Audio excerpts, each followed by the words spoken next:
예수를 바라보자 라는 제목으로 하나님 말씀 선포하도록 하겠습니다. 우리 신앙에는 그 열심과 방향이라는 두 가지 중요한 요소가 있어요. 두 가지가 다 필요합니다. 그러니까 우리의 신앙을 점검을 할 때 두 가지를 다 항상 살펴보셔야 돼요. 나에게 열심이 있는가? 하나님을 향한 정말 열심이 있는가? 또 내가 하나님을 정말 잘 따라가고 있는가? 두 가지는 뭐냐면 뜨거움과 차가움을 말하는 거죠. 예수를 믿는 뜨거운 가슴이 지금 나에게 있는가? 아니면 내가 지금 예수를 그 말씀을 따라서 잘 붙잡는 차가운 이성이 있는가? 두 개가 다 있어야 됩니다. 뜨거움이 없으면 신앙이 무미건조해지죠. 찬양을 불러도 하나도 그 가사가 안 느껴져요. 기도를 해도 하나도 전혀 은혜가 안 돼요. 하나님이 들을 거라는 생각은 안 하고 그냥 하는 거예요. 그러니까 뜨거움이 없으면 정말 신앙이 아주 팍팍해집니다. 딱 보면 알아요. 그러니까 뜨거움이 있는 사람은 신앙생활을 해도 은혜가 있으니까 말씀을 듣다 갑자기 표정 변화가 막 일어나요. 어쩔 때는 막 찔렸다가 어쩔 때는 기뻤다가 또 찬양하다가도 막 은혜를 누렸다가 이게 딱 보이거든요. 이게 살아있기 때문에 뜨거움 때문에 움직이는 거예요. 근데 그게 없는 사람은요 천편일률적으로 얼굴이 또 약간 좀 전혀 표정 변화 하나도 없어요. 그러니까 어떤 뭐를 던지고 뭐를 이렇게 흔들고 막 차갑게 뜨겁게 해도 변화가 전혀 없어요. 그렇게 1년, 2년, 3년 돼버리면 굳어버리는 거예요. 마음이. 굳어버려요. 그러니까 예수를 믿어도 전혀 어떠한 터치가 없어요. 하나님의 터치가 있어야 되거든요. 성령님의 마음에 터치가 있어야 되거든요. 근데 살펴보셔야 돼요. 우리 안에 뜨거움이 있는지 없는지. 뜨거움이 없으면 굉장히 신앙이 건조해지기 시작합니다. 그런데 뜨거움만 있고 만약에 방향이 사라져요. 그럼 어떻게 될까요? 이 사람은 아주 무서운 사람이 됩니다. 그러니까 이 사람은 어디로 튈지 모르고 막 달리는, 그러니까 열심은 있으니까 주변 사람들이 신앙생활은 있는 것 같아. 뭘 하려고 하니까 내가 하나님을 이렇게 은혜 받고 했는데 가만히 있을 수 없다. 이것도 하고 저것도 하고 우리 기도하자, 모여서 기도하자. 너무 좋아요. 좋은데 방향을 잘 잡아야 되는 거예요. 방향 없이 뜨겁기만 하면 어떻게 되는 거예요? 이단이 나오는 거죠. 목사님 뭐 하는 겁니까? 우리가 이렇게 기도했어야 되겠습니까? 하면서 막 그래서 설교도 이제 안 듣죠. 나는 설교 안 듣는다. 직통파다. 나는 기도할 때마다 하나님의 음성을 듣는다. 막 이렇게 이제 나가는 거죠.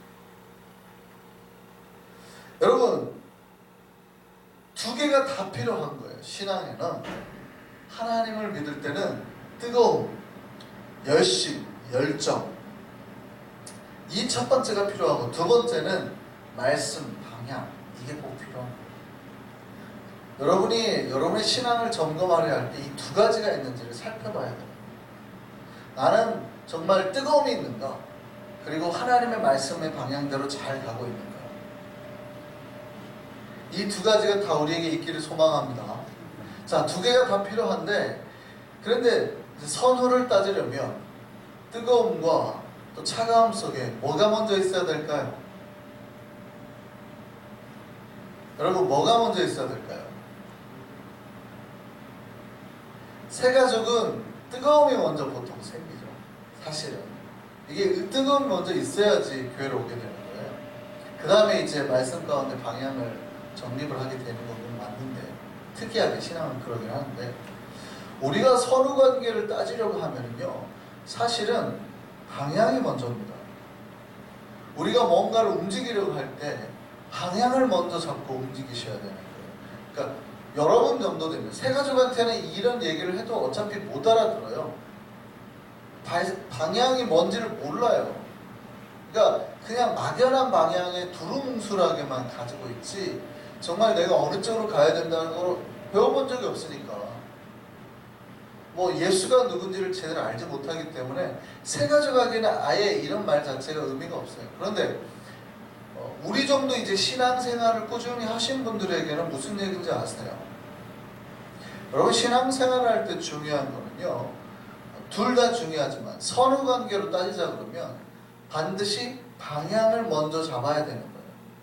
여러분, 방향을 잡지 않고 움직이기 시작하면 오히려 더 원래 내가 목적했던 곳과 멀어질 수 있는 거예요. 방향을. 그러니까 열심만 있고 차에 막 가스도 막 넣고 좋은 차로 아무리 가지고 있어도 내가 지금 LA로 가려고 하는데 이미 플로리다로 달리고 있어요. 아니면 내가 지금 나이아가라를 가야 하는데 이미 플로리다로 달리고 있는 거예요. 그럼 어떻게 돼요? 전혀 다른 방향으로 가는 거죠. 그러니까 내가 열심히 있으면 있을수록 좋은 차를 타면 탈수록 더 멀어지게 되는 거예요. 그래서 우리가 하나님을 향한 열심을 가질 때는 사실은 뭐가 더 우선이 되어야 된다? 방향이 먼저 우선이 돼야 된다.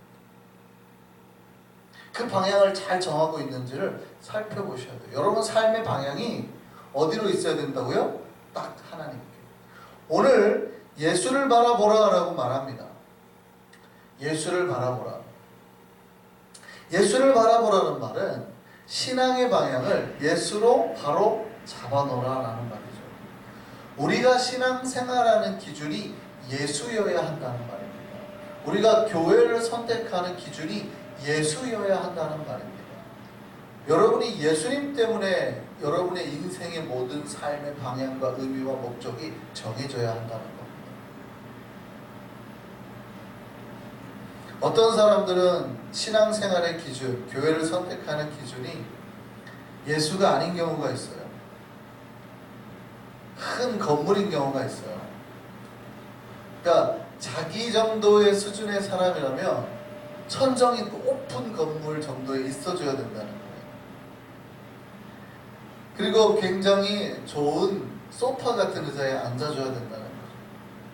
명문대 나온 목사 정도의 설교를 들어주어야 격에 맞다고 생각하는 거예요. 자기 옆에 앉아있는 성도들이 어느 정도 배운 사람이어야 되고 돈도 좀 있어야 되고 교양 수준도 좀 있어야 된다고 선택하는 거죠. 그걸로 교회를 선택하는 거예요. 이게 교회를 선택하는 기준인 사람들이 꽤 많습니다. 그러니까 가난한 사람들이 있는 교회는 안 가려고 하는 사람들이 있어요. 그러니까 차 타고 나오는 것도 주로 이제 서울 좀 잘 사는 사람들의 기준입니다. 어떤 차를 타고 나오는지 보는 거죠. 혹은요, 또 어떤 사람들은 그 교회가 자기에게 어떤 혜택을 줄 수 있는지를 교회 선택의 기준으로 삼아요. 뉴욕에서는 주로 많이 그래요. 내가 일할 때 내 아이를 돌봐줄 수 있는 교회인지, 아이들이 학교 후에 방과 후에 다닐 수 있는 교실은 있는지, 여러 가지 교회가 잘 편의시설은 갖춰지고 있는지, 이게 교회 선택의 기준인 거예요.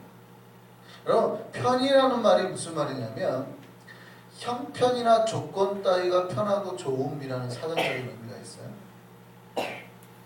그리고 시설이라는 말은 도구, 기계, 장치 따위를 베풀어서 설비하는 것, 또 그런 설비를 시설이라는 사전적 의미가 있어요. 그러니까 편의시설이라는 말은 뭐냐면 교회 건물이나 환경이나 어떤 기구나 장치 같은 것들이 좋아야 된다는 거예요. 그 교회 음향시설이 좋으면, 그 교회가 엘리베이터가 있고, 그 교회가 아주 여러 가지 환경이 좋으면 이라는 뜻이에요. 도구가 좋으면. 그러니까 사람들은 그런 것들로 선택을 한다는 말이죠. 교회를, 신앙을.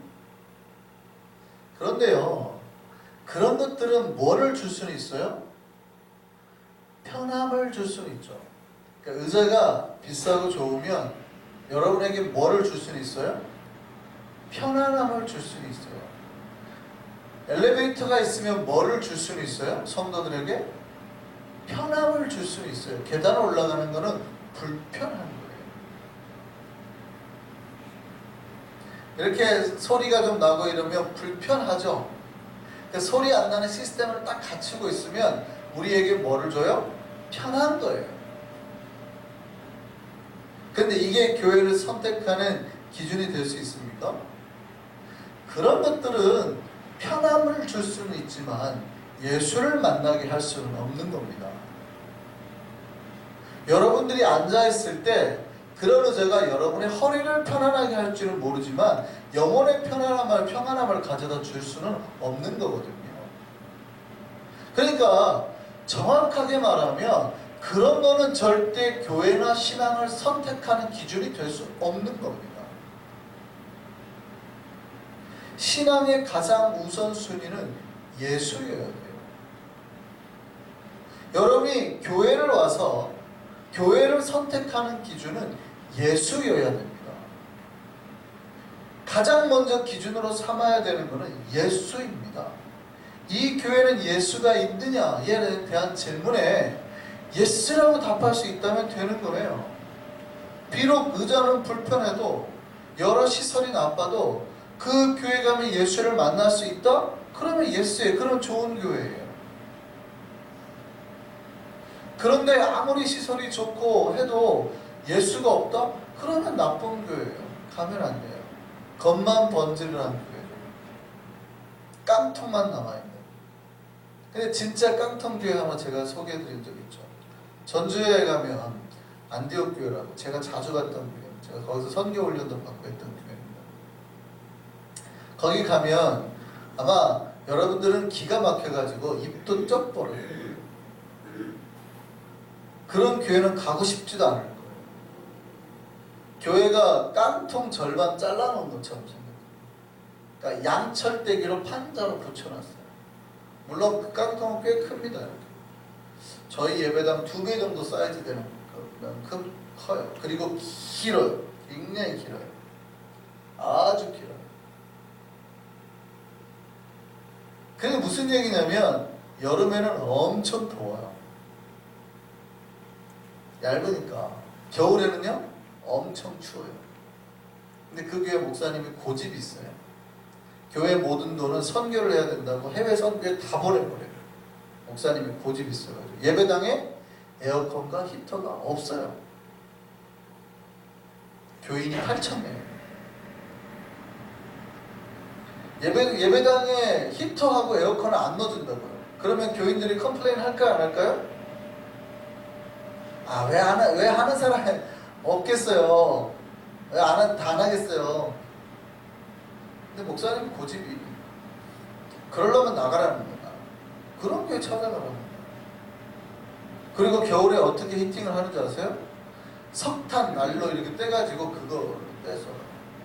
그러니까 예배당이 매캐하죠. 연기로. 그러니까 예배를 드릴 수 없게 방해를 한단 말이죠. 사실은. 그리고 추우니까 연기가 나니까 방해가 되잖아요. 여름에는 더워가지고 성도들이 막 제가 말씀드린 적 있잖아요. 거기는 이제 가운데는 그 선풍기가 별로 안 가고 양 옆으로 쭉 선풍기를 해놨는데 거기는 수요기도회를 가려면 굉장히 일찍 가요. 그래서 가서 이렇게 앉아 있잖아요. 그러면 먼저 선풍기 있는 데를 빨리 차리라고 앉아야 돼요. 끝에서부터 앉혀가지고 빨리빨리 앉혀버리기 때문에 아예 나오지도 못하고 들어가지도 못하고 이 장으자니까. 선풍기 밑에 딱 제가 앉았어요. 빨리 가가지고 선풍기에 돌아갈 거 아니에요. 하필이면 제 머리에 있는 선풍기만 보잖아요. 땀을 막 이렇게 흘리면서 거의 이게 더워서 좋은 건지 뭔지도 모르고 막 예배를 드려요. 목사님 설교가 엄청 기세요. 수요일 날에도 설교를 한 40분씩, 거기는 수요일 날에도 성가대라서 막 40분씩 50분씩 설교를 하시거든요. 설교의 내용도 무조건 선교예요. 처음부터 끝까지. 거기는 무조건 선교. 모든 성경을 선교로 해석하는 거예요. 그런데 교인들이 와요, 안 가요? 가요. 그 교회 갑니다. 8,000명이라고 했잖아요, 당시에. 교인들이 8,000명씩 가요. 왜요? 그들이 교회를 선택하는 기준은 시설이나 설비가 아니라 이 교회에 예수가 있냐? 예스, 있다. 그러니까 가는 거예요. 멀리서도 옵니다. 교회가 아무것도 없다니까요. 깡통만 있어요. 깡통만 있어요. 깡통만. 근데 그 교회에 예수가 있어요? 있다 그러니까 가는 거예요. 불편하죠? 추워가지고 덜덜덜 떨면서 예배드리죠. 비가 오면 예배를 못 드려요. 다다다다다닥 소리 때문에. 그래 목사님 설교도 못해. 한 비가 그칠 때까지 찬송만 한 10분씩 하는 거예요. 그런데도 사람들이 불편한데도 가요. 왜요? 예수가 있으니까. 그러니까 교회를 선택하는 기준이 뭐예요? 예수인 거예요. 예수. 그런데 뉴욕에나 많은 분들이 교회를 선택하는 기준을 보면 그게 아니더라고요.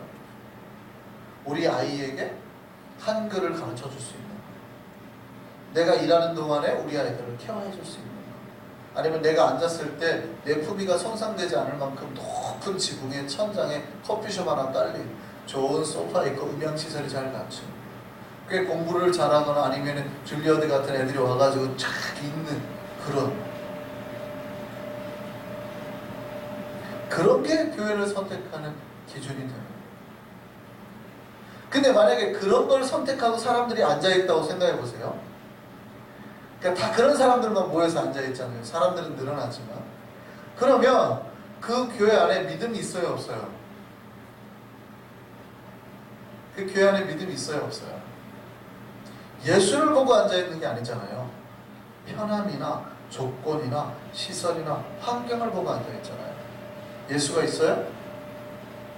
없다고 말하기는 좀 애매하죠. 그래도 그 중에 분명히 뭐 회심하는 사람도 있을 수 있겠지만 전반적인 대부분의 사람들의 믿음이 그렇지 못할 확률이 많죠. 그러니까 두 교회를 비교를 한다 그러면 완전히 차이가 나죠. 여러분, 우리 한성교회는 예수가 기준되는 교회 되기를 바랍니다. 예수만 바라보고 나오는 교회 되기를 소망합니다. 여러분의 신앙의 방향이 정확하게 예수로 딱 정해져 있어요. 내가 예수 때문에 산다. 내가 예수 때문에 돈을 번다. 내가 예수 때문에 내 삶의 의미를 찾는다라고 여러분의 삶의 기준이 예수로 정확하게 딱 정해져 있어야 된다. 그렇게 방향을 설정하는 거예요. 그럼 그렇게 예수를 바라보는 거예요. 그러면 그렇게 방향을 정하는 이유는 뭡니까? 그 방향을 따라서 가기 위해서. 그 예수를 따라서 내가 순종하기 위해서. 신앙은 뭐냐면 예수님께서 가신 그 길을 나도 따라가는 거거든요. 사랑하고 전도하고 섬기고 희생하셨던 예수의 길을 나도 인내하며 따라가려는 거예요. 그게 복이고 그게 주를 만나는 길임을 알았기에 그 길을 가려고 하는 겁니다. 우리가 온전히 그 예수를 따라갈 수 있기를 바랍니다. 오늘 본문을 보면 예수를 따라갈 때 몇 가지 것 잘 이겨내고 조심해라라는 말이 있습니다. 첫 번째요, 예수를 따라갈 때 죄를 이겨라라고 말합니다. 우리가 예수를 따라가면서 가장 먼저 싸우게 되는 건 죄죠. 신자는 죄에 대해서 적극적으로 투쟁을 해야 됩니다. 그리고 그 싸움에서 승리해야 됩니다. 근데 오늘 본문에 보면 약간 책망하는 구절이 있어요. 근데 이 책망의 구절이 오늘 우리에게도 해당이 되는지 잘 보셨으면 좋겠습니다. 오늘 본문 4절 말씀 한번 볼까요? 너희가 죄와 싸우되 아직 피 흘리기까지는 대항하지 아니하고, 이렇게 책망을 합니다. 신자들에게 책망을 하는데 신자들이 죄와 싸워요. 신자들은 죄와 싸워야 되는 거예요. 싸워야 되는 사람이에요. 죄라고 생각하면 굉장히 여러분이 죄를 멀리하고 죄를 안 지으려고 하고 싸워야 된다는 얘기예요. 그런데 히브리서에서는 뭐라고 그러냐면 주님의 백성들이 죄와 싸우긴 싸워요. 싸우긴 싸우는데 피 흘리기까지는 대항하지 않는다라고 되어 있습니다. 이게 예수를 따라가는 신자들의 모습이다라고 말하는 겁니다. 많은 신자들이 목사님 저 죄 싸워요. 죄 싫어하고 죄 안 지으려고 노력해요. 그런데 대항하긴 하지만 어떻게 해요? 피 흘리기까지는 안 한다. 죄와 대항하다가 이게 좀 나에게 손해가 오는 것 같아요. 내가 피해를 흘려요. 고통을 당해요. 죄 안 지으려고 하다 보니까 경제적 손해가 많아요. 야, 이렇게까지는 못하겠다. 죄 안 지으려고 하니까 내 마음에 상처가 많아요. 저 사람 막 욕하고 싸우는데 나는 욕을 안 하고 그러면 되겠습니까? 이러니까 내가 막 계속 마음이 상처가 막 받는 거예요. 같이 욕을 한번 해줘야 속이 시원한데, 너 이거 어디다 대고 해줘야 속이 시원한데, 나는 죄 안 지으려고 하다 보니까 자꾸 상처를 받고, 그러니까 계속 고통을 당하니까 어떻게 해요? 내가 고통당하기 직전까지는 죄와 싸워주는 거죠. 나이스하게 해주는데, 나에게 고통이 오는 순간, 내가 피를 흘리는 순간 어떻게 해요? 죄와 대항하는 것을 멈추게 되죠. 순간에 확 해버리는 거예요. 아니면 계속 물질에 상처를 받으면 그 물질을 또 쉽게 넘어가는 거예요. 죄를 책망하는 거예요. 너희가 죄와 싸우긴 싸우지만 피 흘리기까지는 싸우지 않는 거예요. 기억하셨으면 좋겠습니다. 우리가 예수를 따라갈 때 1번이에요. 죄에 물러서지 않을 수 있는 저와 여러분 되기를 바랍니다. 두 번째요. 신자가 예수를 따라갈 때 말씀에서 벗어나면 안 됩니다. 오늘 본문 5절에 신자들이 권면의 말씀을 잊었다라고 책망을 하고 있습니다. 주님을 따라가는 신자들이 말씀에서 벗어난단 말이죠. 말씀에서 벗어나는 것은요, 길에서 벗어나는 거예요. 여러분, 신앙의 길에서 벗어나는 게 무엇을 의미하는 걸까요? 그냥 잠깐 방향을 잃은 거예요? 아니요. 이거는 생명의 자기 죽음을 의미하는 거예요. 생명을 잃어버리는 걸 의미하는 거예요. 여러분, 요만한 길이 있어요. 그런데 이쪽은 불이고 이쪽은 얼음이에요. 이쪽에 발을 디디는 게 좋을까요? 이쪽에 발을 디디는 게 좋을까요?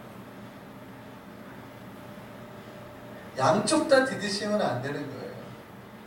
아니, 목사님 한 발 정도는 디뎌볼게요. 디디면 죽는 거예요. 그러니까 이쪽도 아니고 이쪽도 아니고 오직 말씀의 길로만 가는 게 신앙의 길이거든요. 그러니까 이 길에서 벗어났다고 하는 건 뭐예요?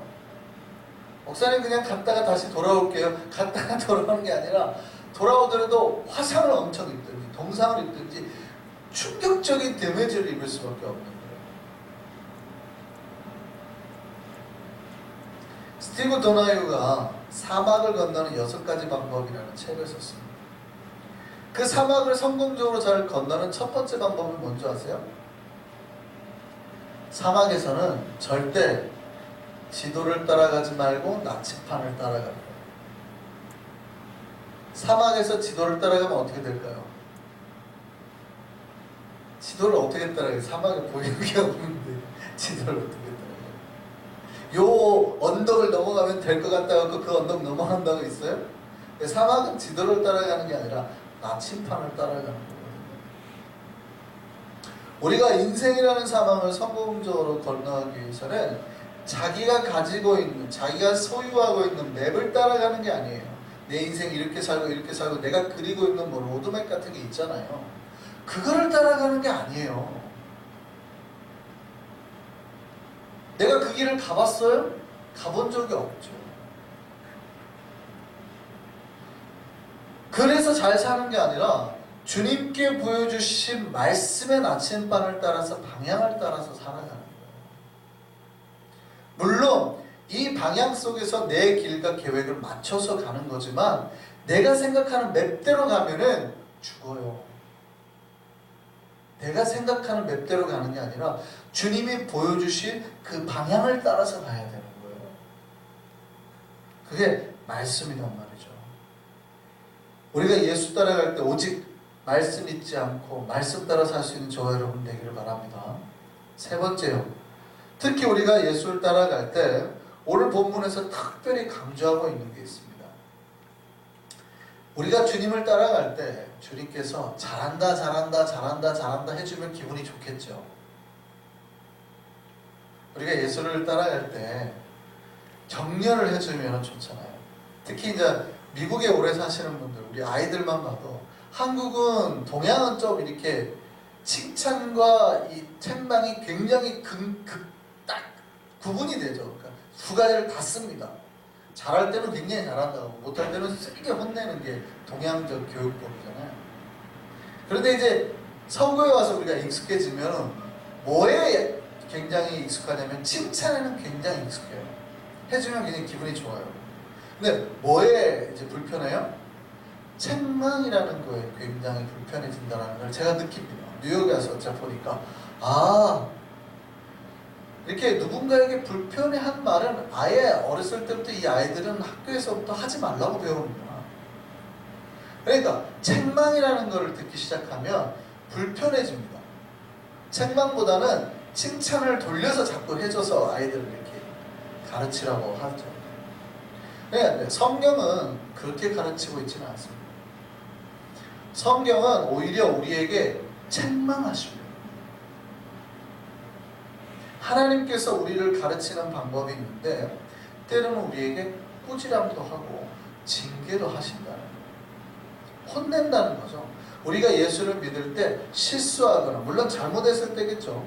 그럴 때 하나님께서 우리를 책망하실 수 있다는 거예요. 그러면 그때 뭐 하지 말라는 거예요? 낙심하지 말라. 우리가 예수를 따라갈 때 예수에게 방향을 정해서 나아갈 때 혹시 하나님이 우리를 때리거나 징계를 해도 낙심하지 말라고 권면합니다. 오늘 대부분의 절반 이상이 그 얘기로 가득 차 있어요. 혹시라도 하나님이 우리를 징계할 때 절대 낙심하지 말고 그 징계를 기쁨으로 받으라. 이게 예수를 따라가는 자의 모습이다. 어떤 신자들은 신앙생활을 잘하다가 징계를 받으면 이렇게 생각해요. 하나님이 나를 사랑하지 않나 봐. 목사가 평상시에는 여러분하고 관계를 잘 맺는데 잘못할 때 그러잖아요. 집사님 그러시면 안 됩니다. 그러면 어떻게 해요? 목사님이 나를 안 사랑하나 봐. 낙심을 해버려요. 목사니까 징계할 수 있거든요. 목사니까 책망할 수 있거든요. 원래 그런 위치잖아요. 근데 목사님이 나한테 그럴 수 없지. 이렇게 생각을 하시는 거예요. 그럴 수 있어요. 사랑하기 때문에. 여러분 하나님도 똑같아요. 하나님이 여러분이 책망할 때 하나님 어떻게 나한테 이럴 수 있어? 라고 하지 말라는 얘기예요. 뭐라고요? 주께서 사랑하시는 자를 징계하시고 그가 받아들이시는 이마다 채찍질 하시느니라. 뭐 하신다고요? 채찍질을 하신다고요. 그가 사랑하기 때문에 오히려 징계를 하고 그가 때로는 채찍질도 하신다. 왜 그런데요? 친아들이기에, 자기의 친자식이기에 그런다는 거예요. 여러분 다른 사람의 아들이 버스 안에서 막 이렇게 떠들고 시끄러워요. 그럼 여러분이 뭐라고 할 수 있어요? 불편하지만 뭐라고 못하는 거예요. 근데 거기다가 회초리를 들어요? 채찍을 들어요? 큰일 나지. 그런데 내 아들이 만약에 그러면 뭐라고 해요? 혼내죠. 그러면 안 돼. 한국에 계신 부모들은 매초리도 들 수 있죠. 채찍질까지는 안 하겠죠. 하나님께서 우리에게 징계를 하시거나 때로는 책망을 하시는 이유는 우리가 당신의 자녀이기 때문에 그렇다는 거예요. 우리가 책망이나 징계 가운데 낙심하거나 좌절하지 않기를 바랍니다. 그래서 우리에게 여러 가지 신앙생활을 하다 어려운 일이 닥칠 수 있고 그것이 내가 실수 때문에 하나님의 징계일 수 있죠. 그런데 그럴 때 낙심하지 말라는 거예요. 저와 여러분은 신자이며 성도죠. 또 다르게도 불리는데 하나님의 자녀라고 부릅니다. 이 자녀들은 하나님을 아버지라고 부를 수 있게 된 사람이에요. 그리고 그 아버지로부터 능력을 얻게 되는 겁니다. 이 능력은 세상 사람들은 알 수도 없고 가질 수 없는 거예요. 그래서 어떤 신학자가 이런 말을 했습니다. 성도란 사건에 이해되지 않음을 견딜 수 있는 사람. 다시 한번요. 성도란 사건에 이해되지 않음을 견딜 수 있는 사람. 내 삶에 내가 이해할 수 없는 어려움이 와요. 고통이 와요. 왜 이럽니까? 라는 내가 기도를 하게 된다는 얘기예요. 내가 이해할 수 없는 일이 발생하더라도 견딜 수 있는 사람이라는 뜻이에요. 그럼 반대로 말하면 성도가 아닌 불신자는 뭐예요? 나에게 이해되지 않음이 오면, 내가 이해되지 않는 사건을 만나면 견디지 못하는 사람이라는 뜻이죠. 왜 내가 예수를 믿는데 이러는데? 라고 말할 수 있다. 만약에 말을 한다 그러면 나는 뭐예요? 불신자라는 뜻이에요. 그러니까 믿음이 없다는 뜻이에요. 하나님을 믿는다고 한다 그러면 내가 나에게 이해되지 않는 사건이 있어도 하나님의 그 선한 뜻을 알기에, 내가 하나님을 향해서 믿음의 방향을 가면 주께서 다시 이 모든 것을 좋게 회복할 줄 알기에 견딜 수 있다.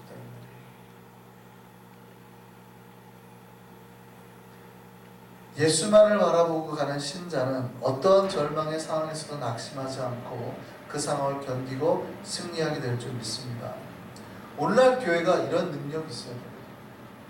오늘날 교회들이. 근데 오늘날 교회들이 이런 능력을 상실하고 조급해지고 있습니다. 나에게 좋은 일이 일어나면 그냥 신앙생활을 하는데, 나에게 조금 문제나 어려움이 있으면 조급해요. 하나님 앞에 왜 나에게 이런 일이 있습니까? 라고 자꾸 싸우는 거죠. 능력을 잡아야 되는데, 그런 인내나 어떤 성령의 열매의 능력을 잡아야 되는데 그게 능력인 줄은 모르고 능력 아닌 것들, 큰 건물, 좋은 의자, 좋은 음향 시스템, 이런 거를 능력이라고 자랑하고 있어요. 오늘날의 많은 교회. 그러니까 그 내면의 진짜 교회 모습들은 사라지고 있고 겉모습만. 그러니까 마치 어떤 사기꾼이 어떤 부인을 속이기 위해서, 돈 많은 부인을 속이기 위해서 자기는 그 안에 든 것도 없는데 겉만 명품 구두, 명품 시계, 명품 옷으로 촥 치장하고 나이스한 목소리요, 사모님 하는 거랑 똑같대요. 그게 뭐예요? 옛날에 그런 사람들을 강남의 제비라고 합니다. 오늘날 교회들이 제비가 되고 있어요. 사랑하는 성도 여러분, 멋지게 치장하고 사랑하는 성도 여러분, 우리 교회 오면 좋은 게 많습니다. 이렇게. 우리 교회 오면 여러분의 자녀가 편안해질 수 있습니다. 예수는 얘기를 안 하고, 당신 예수 믿습니까? 죄와 싸우고 있습니까? 회개하고 있습니까? 하나님 바라보고 있습니까? 라는 얘기, 정말 예수를 만났습니까? 라는 얘기보다는 우리 교회 오시면 편안합니다. 사모님, 우리 교회 오시면 좋습니다. 자녀에 대한 미래는 걱정하지 마십시오. 사모님.